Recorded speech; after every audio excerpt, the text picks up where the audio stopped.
Setelah sebelumnya mereka memainkan permainan yang mengharuskan mereka menyingkirkan orang terdekat, kini pemain yang tersingkir jasadnya dipindahkan ke peti mati untuk dikremasi.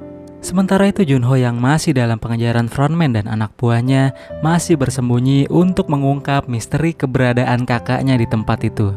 Sesampainya di dalam asrama, Doksu begitu terkejut melihat Miryong yang masih hidup. Kalau dulu kamu sering mendengar istilah anak bawang dalam permainan yang selalu dispesialkan, Miryong dianggap seperti itu oleh panitia permainan. Sementara itu dari dalam ruangannya, frontman curiga kalau si penyusup alias Junho sedang berada di sana. Dia memeriksa tiap sudut untuk dapat menemukannya. Untungnya Junho masih dapat bersembunyi dengan aman, karena frontman terburu-buru pergi setelah mendapat telepon ditemukannya mayat seorang panitia yang terdampar di pinggir pantai. Sementara itu pemain yang berhasil lolos harus menguatkan mental mereka sebelum menghadapi permainan selanjutnya. Dari ke-17 peserta yang masih hidup, ada satu pemain yang terlihat sangat terpukul setelah sebelumnya peserta itu berpasangan dengan istrinya sendiri.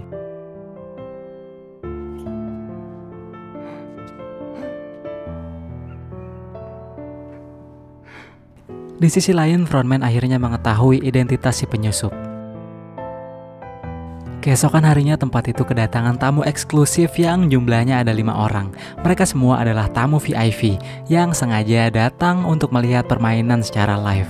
Frontman menyambut mereka dengan ramah dan mengatakan kalau mereka sudah ditunggu oleh atasannya yang tak lain adalah pemilik tempat tersebut. Ternyata tujuan kelima tamu VIP bertopeng itu datang bukan hanya untuk melihat permainan, tapi juga menikmati pertunjukan yang mereka jadikan ajang taruhan bersama dengan pemilik tempat tersebut. Keesokan harinya peserta dikejutkan oleh seorang pemain yang sengaja mengakhiri hidupnya setelah menyesal membunuh istrinya sendiri. Sebelum permainan siap dimainkan, Junho menyandra salah satu staf pelayan tamu VIP untuk merubah penyamarannya agar dia bisa mendekati tamu-tamu VIP yang sudah siap menyaksikan permainan. Para peserta kemudian diminta baris berkumpul untuk memilih rompi yang ada di depan mereka. Rompi-rompi itu memiliki nomor 1-16 sesuai jumlah peserta tersisa.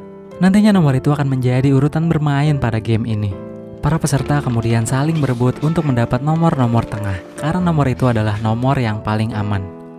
Gi-hun yang kalah gesit memilih terpaksa harus memilih 2 nomor tersisa, dan itu yang paling beresiko, yaitu antara nomor pertama atau nomor terakhir. Jika Gi-hun memilih nomor pertama, maka dia adalah orang yang paling pertama berhadapan dengan permainan yang masih jadi misteri. Sedangkan jika ia memilih nomor terakhir, maka kalau nantinya permainan itu dibatasi waktu, Gi-hun kemungkinan akan tereliminasi karena waktunya habis. Gi-hun akhirnya memutuskan mengambil nomor urut 1 dan akan memulai permainan duluan. Tapi seorang pria yang juga belum kebagian nomor memohon dengan sangat agar Gi-hun memberikan nomor itu padanya. Gi-hun pun mengalah dan akhirnya ia menjadi peserta paling bungsu yang akan memainkan permainan.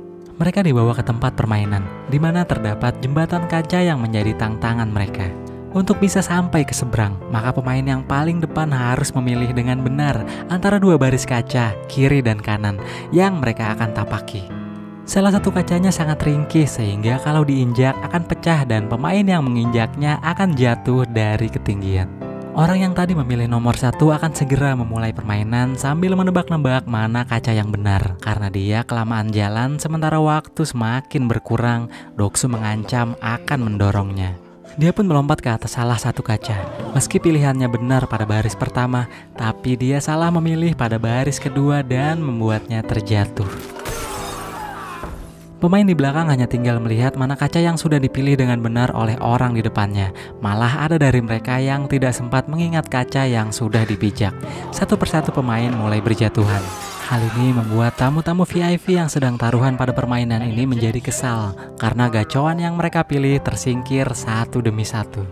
Salah seorang tamu VIP kemudian meminta Junho untuk duduk menemaninya karena terpesona dengan tatapan mata Junho yang begitu menggoda. Om Gai ini lalu menyuruhnya membuka topeng. Tapi Junho menolak karena dia bisa dihukum mati kalau melepas topengnya di tempat umum. Maka dari itu Junho minta dibawa ke tempat yang sepi agar mereka bisa berduaan. Sementara di arena permainan, pemain nomor 6 kelamaan mengambil keputusan karena harus menentukan mana kaca yang bisa dipijak. Padahal waktu tersisa tinggal 9 menit. Pemain di belakang yang gak sabar menunggunya lalu mendesak paksa pria itu agar jalan. Sialnya dia malah terlempar ke atas kaca yang salah. Gi-hun yang baru mendapat giliran jalan menjadi gagal fokus setelah dia hanya memperhatikan orang-orang yang jatuh. Sebio kemudian memberitahukan mana kaca yang harus dia pijak dan memintanya agar menjaga fokusnya. Dorong-dorongan pun terjadi antar peserta di depan, hingga tiba giliran Doksu untuk menentukan pijakan. Dia malah dengan sengaja mengulur-ulur waktu. Kampret emang. Karena badannya besar dan tidak ada yang berani mendorongnya, Doksu dengan licik menyuruh orang-orang di belakangnya untuk jalan duluan jika tidak ingin mati kehabisan waktu. Miryong kemudian mendorong pemain di belakang Doksu untuk berhadapan langsung dengannya. Dia bilang kalau Doksu hanyalah seorang pengecut yang cuma bersikap sok tangguh. Miryong yang berniat balas dendam kemudian memeluknya dan dengan nekat dia mengorbankan diri agar Doksu mati bersamanya.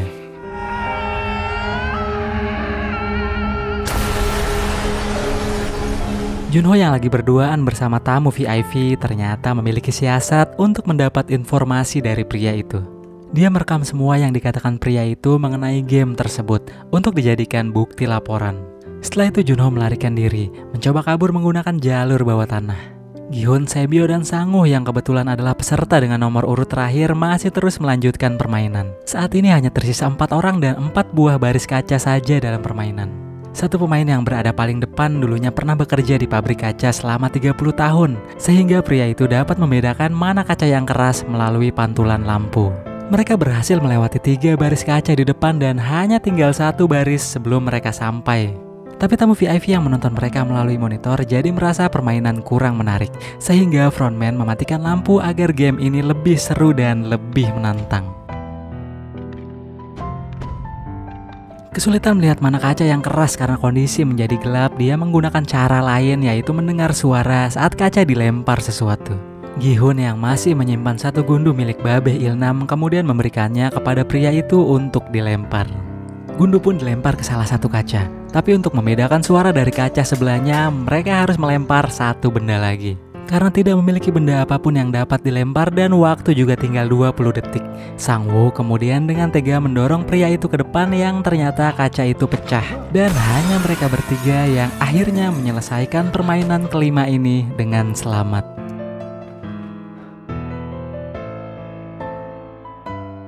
Kaca-kaca kemudian sengaja dihancurkan dan membuat tubuh ketiga finalis ini tergores oleh pecahan kaca.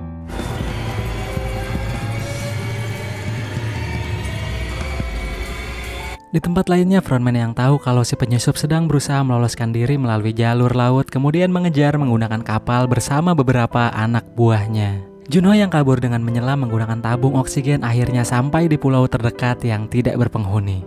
Kini permainan hanya tinggal menyisakan 1 babak lagi. Saat kembali ke asrama, Sebio terlihat sedang menahan rasa sakit. Gi-hun dan Sang-woo terlibat adu mulut setelah Gi-hun mempertanyakan tindakan Sang-woo mendorong pria yang sudah menolong mereka di permainan. Padahal tinggal menunggu sedikit lagi, pria itu akan berhasil menebak mana kaca yang benar. Sang-woo beralasan kalau itu dia lakukan karena takut pria itu sengaja mengulur waktu hingga mereka bertiga akhirnya kehabisan waktu dan pria itu menang sendirian. Sang-woo menyuruh Gi-hun untuk berhenti memikirkan orang lain di saat situasi sedang mendesak jika dia ingin keluar hidup-hidup bersama uang hadiah dari tempat ini. Dengan perbedaan cara berpikir ini, mereka berdua jadi saling membenci satu sama lain. Panitia kemudian masuk untuk mengucapkan kepada 3 pemain yang sudah lolos ke babak terakhir. Gi-hun, Sang-woo, dan Sebio diminta mengganti seragam training yang mereka pakai karena ada acara makan malam yang sudah disiapkan untuk mereka bertiga. Saat mengganti seragamnya di toilet, Sebio yang dari tadi menahan sakit rupanya tertancap pecahan kaca pada bagian perut sebelah kiri. Dia mencabut kaca itu dan membalut luka perutnya yang sobek dengan kaos yang ia kenakan. Dari pulau tak berpenghuni, Junho segera mengeluarkan ponsel yang sebelumnya ia masukkan ke dalam plastik. Dia mencoba menelpon atasannya. Karena jaringan sulit ditangkap, Junho lalu naik ke tempat yang lebih tinggi untuk menemukan sinyal. Frontman dan yang lainnya juga sudah sampai di pulau itu. Dia menemukan tabung oksigen yang Junho kenakan. Junho yang akhirnya mendapat sinyal meski hanya 1 bar, kemudian menelpon atasannya untuk meminta bantuan dan melacak lokasinya. Sebelum bukti yang ia kumpulkan berhasil terkirim ke atasannya, panitia yang melihat Junho kemudian mengejar dan mengepungnya. Karena tidak ada jalan untuk meloloskan diri, Junho terpojok. Dia mengeluarkan pistolnya dan mengancam mereka untuk tidak mendekat. Frontman yang biasanya langsung mengeksekusi orang dengan dingin, entah kenapa kini ia memberi kesempatan pada Junho untuk hidup jika ia menyerahkan pistol dan juga ponselnya. Tapi Junho menolak tawarannya dan bilang kalau polisi akan segera datang. Frontman yang tahu kalau tempat itu susah dapat sinyal tanpa ragu mendekat. Setelah dia memperhitungkan kalau Junho kini tinggal memiliki 1 buah peluru di pistolnya. Karena terus didesak, Junho akhirnya melepaskan 1 peluru terakhir untuk menembak bahu kanan Frontman. Frontman yang masih bisa berdiri kembali memohon agar Junho menuruti perkataannya, maka dia akan dibebaskan hidup-hidup. Frontman kemudian melepas topeng dan memberitahu kalau orang di balik topeng hitam itu adalah Hwang In-ho, yang tak lain adalah kakak yang saat ini Junho cari. Junho pun terkejut dan bertanya untuk apa In-ho melakukan semua ini. In-ho tidak menjawab dan malah menembak bahu kiri adiknya. Junho yang keseimbangannya hilang akhirnya jatuh ke laut.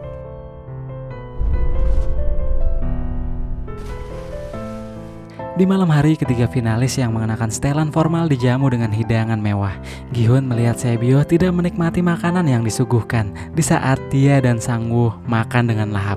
Sae-byo juga meringis menahan sakit akibat luka di perutnya.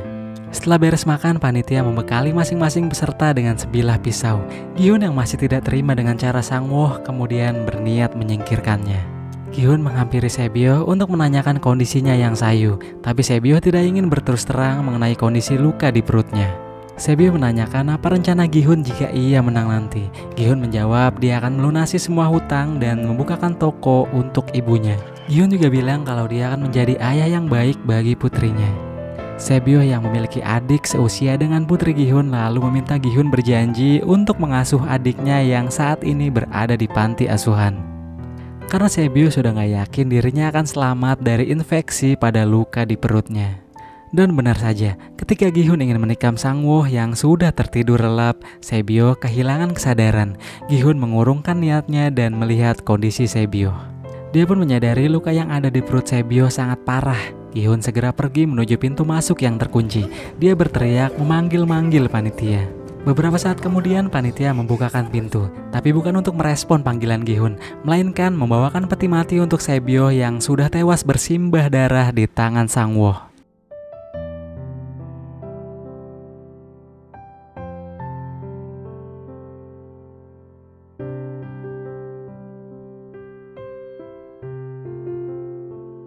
Gi-hun menjadi emosi dan dia ingin menikam Sang-woo karena bisa-bisanya Sang-woo dengan kejam menghabisi Sae-byo yang sedang sekarat.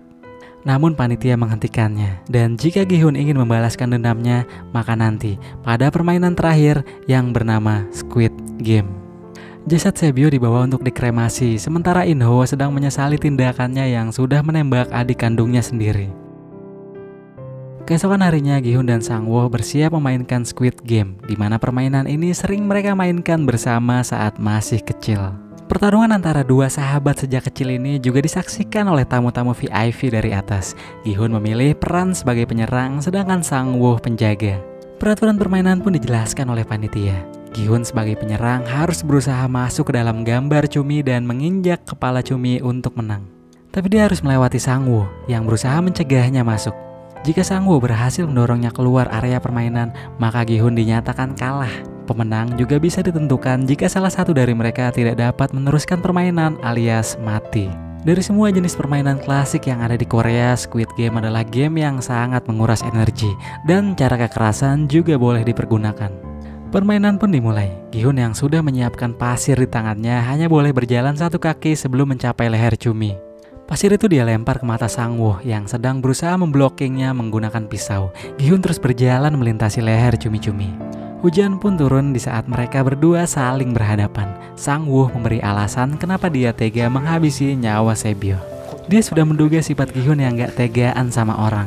Jika Gi-hun berhasil menyelamatkan nyawa Sae-byo, maka Gi-hun akan mengajak Sae-byo untuk keluar dari permainan. Sehingga Sang-woo yang sudah berhasil sampai sejauh ini tidak akan mendapat apapun karena permainan akan dihentikan. Gi-hun jadi sangat marah mendengar alasan Sang-woo. Permainan pun jadi tidak berjalan sebagaimana mestinya, karena mereka berdua memilih cara saling menyingkirkan satu sama lain.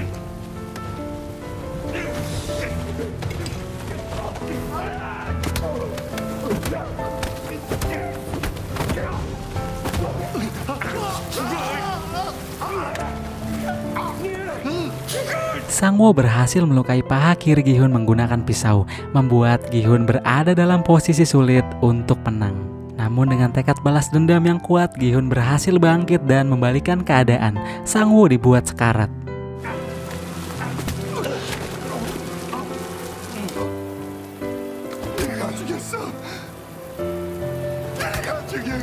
Meski sebesar apapun tekad balas dendamnya, Gi-hun tetaplah Gi-hun. Dia tetap tidak tega menghabisi Sangwoo. Ditambah lagi Sangwoo adalah sahabat kecilnya, dan Gi-hun memilih berhenti bermain. Dia mengajak sahabatnya itu untuk sama-sama berhenti dari permainan, agar mereka berdua bisa kembali pulang sesuai pasal 3 permainan. Namun ketika Gi-hun mengulurkan tangannya, Sangwoo meminta maaf dan memilih caranya sendiri. Sebelum menghembuskan nafas terakhir, Sangwoo menitipkan ibunya di rumah. Permainan pun berakhir. Gi-hun dinyatakan sebagai pemenang dan diantar pulang oleh Hwang In-ho.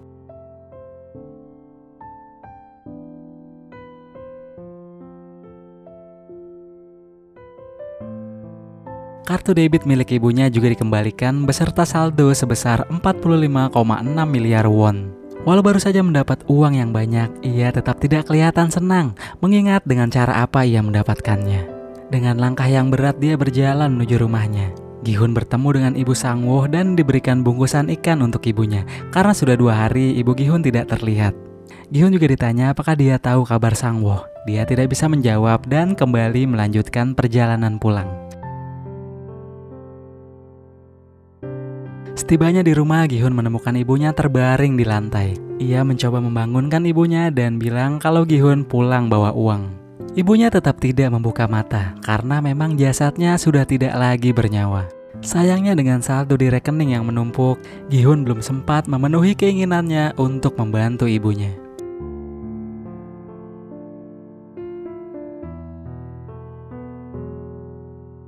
Satu tahun berlalu, dia masih belum menyentuh uang itu sejak mendapatkannya.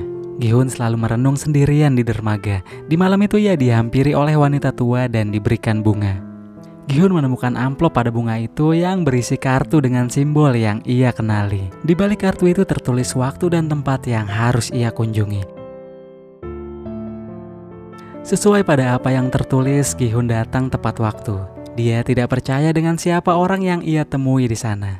Karena ternyata Babeh Ilnam masih hidup dan sedang terbaring lemah di atas tempat tidur.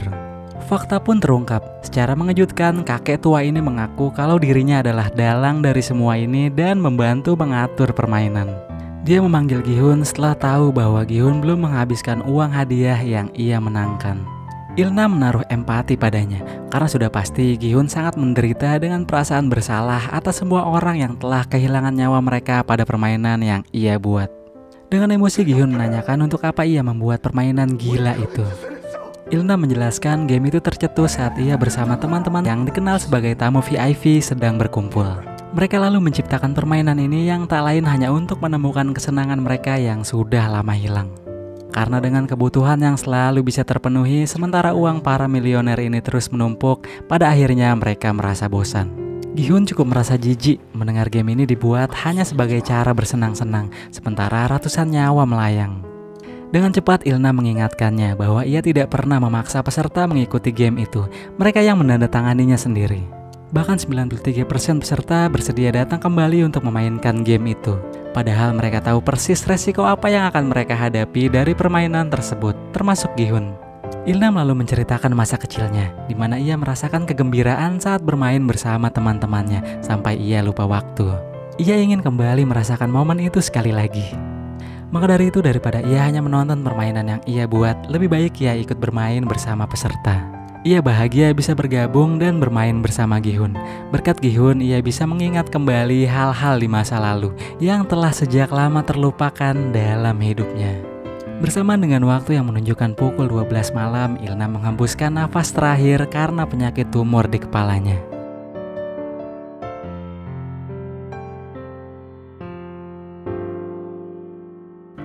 Setelah Gi-hun mengetahui kebenaran tentang permainan dan asal-usulnya, ia memutuskan untuk mengganti gaya rambut. Ia berangkat menuju panti asuhan untuk menjemput adik Sebyo, yaitu Chul. Sesuai permintaan terakhir Sebyo, Gi-hun lalu membawa Chul ke tempat ibu Sang-woo. Gi-hun bilang kalau Chul adalah anak dari Sang-woo. Gi-hun meminta kepada ibu Sang-woo untuk merawatnya.